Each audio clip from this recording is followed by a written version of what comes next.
Welcome to Pasta with Costa, a video journal where I'll show you some delicious and simple pasta recipes made with shelf-stable ingredients that are perfect for shelter-in-place dining. And hopefully, I can teach you some pasta history along the way.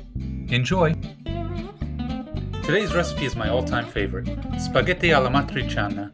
If I have to make one pasta dish for any occasion, this is my choice. It's hearty, flexible, and quick to make. Plus, it has two special qualities that make me really happy. Let's see what they are. Though known today as a Roman dish, the recipe comes from the town of Amatrice in central Italy. Amatrice was once part of the region of Abruzzo, but under Italy's fascist regime, the regional borders were changed, and the town became part of Rome's region, Lazio. Fascists tend to have an obsession with borders. In either case, the dish remains quite popular in Abruzzo, so when I visit my family in Abruzzo's town of Giulianova, where my great-grandmother was raised, amatriciana remains a staple. The other thing that makes this dish so special is its key ingredient, guanciale. Guanciale is the Italian word for pig jowl. It can be replaced with either the more popular pancetta or the more American bacon. But guanciale gives off the best flavor, and it will last in your fridge for weeks and your freezer for months. But of course, there are other ingredients, so let's check them out. For 2 people for the pasta, I use about a half a pound of spaghetti alla chitarra, which is the square, not the round spaghetti. I prefer pastas labeled bronze dye or di Gragnano because sauce sticks to that pasta the best due to its rough edges. For the sauce, I use 12 ounces of tomato. I prefer passata, but any form will do. As I mentioned before, I'm obsessed with guanciale, so I use a quarter pound cut into strips. Again, you can substitute the guanciale for other shelf-stable or fridge-stable meats like pancetta or bacon, cut into the same shape. I add a teaspoon of crushed red pepper flakes, but you can feel free to decrease if you don't love the heat. You'll also need about half a cup of grated pecorino romano cheese. Half of that's going to go into the sauce, the other half you can add to the pasta when you eat it. If you don't have pecorino, which is the tradition, but you do have parmigiano, I guess that's okay. We are in a quarantine after all. Now that wraps up the classic ingredients. The next 2 I add myself. So yes, this is a bit rebellious, but it's always worked for me. I also add a small clove of chopped garlic and about a quarter cup of red wine. Again, not classic, but part of this recipe. Let's put it all together. But first, this PSA regarding knife work. Cutting guanciale or even pancetta can be daunting. You'll need a sharp knife and patience, especially with the guanciale. First, cut off the rind at the bottom.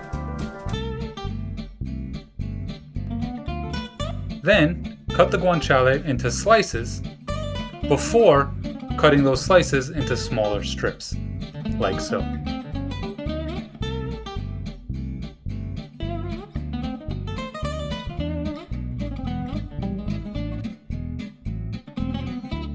Regardless of how you get there, the final cuts should look like this. Now we're ready to cook. You want your pan to be pretty hot, and don't add any other fat. Once you throw in the guanciale, it will immediately start to give off its liquids. Soon, it'll be simmering in its own fat, and within 5 minutes, it will become golden brown. There you have it. It should be crispy, not burnt. And when it looks like this, lower the heat to medium, and then you can add your garlic, your crushed red pepper, and mix them with the guanciale for about a minute or so, but not too long. So at this point you've realized that my new camera setup sends the steam from the pan directly into your screen. Sorry about that. It's about to get worse when I add the wine. I'll leave the audio for full effect. Within about 5 minutes, a lot of the liquid from the wine will evaporate, hence the steam on your screen, and a glaze will form in the pan, combining all of our ingredients, and it will make our sauce very hearty. Once that glaze is formed, lower the heat, add your tomatoes, and stir. The sauce will cook on low heat for about 25 minutes.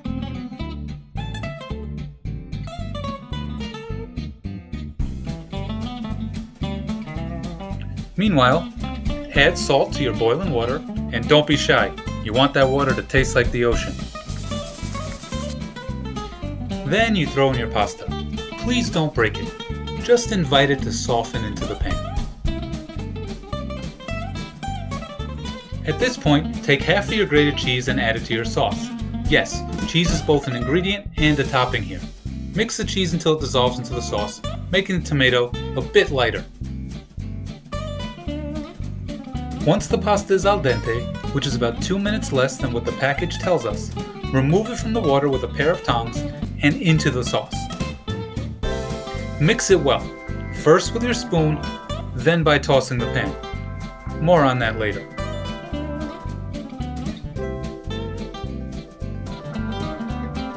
Now here is the key. Add a ladle full of pasta water and add it to your pan. The water is full of starch, so once it evaporates, it'll force the sauce to stick to the pasta. But there's a catch. The best way to make this happen is not with a spoon, but by tossing the pan. So here we go. Yep, you're gonna have to be brave here. And if you spill, I imagine right now you have nothing but time to clean up. So practice this technique. I promise, it's the ultimate way to mix your pasta and all those delicious flavors. Place the pasta back on the pan, and once the pasta water has done its job, the pasta is perfectly coated with the sauce. Now, it's simply time to plate and eat.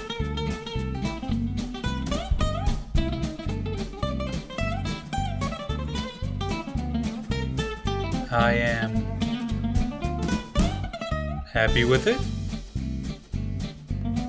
My wife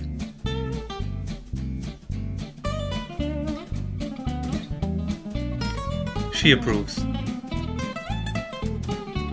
And the cat gets the extra guanciale, so everyone's happy.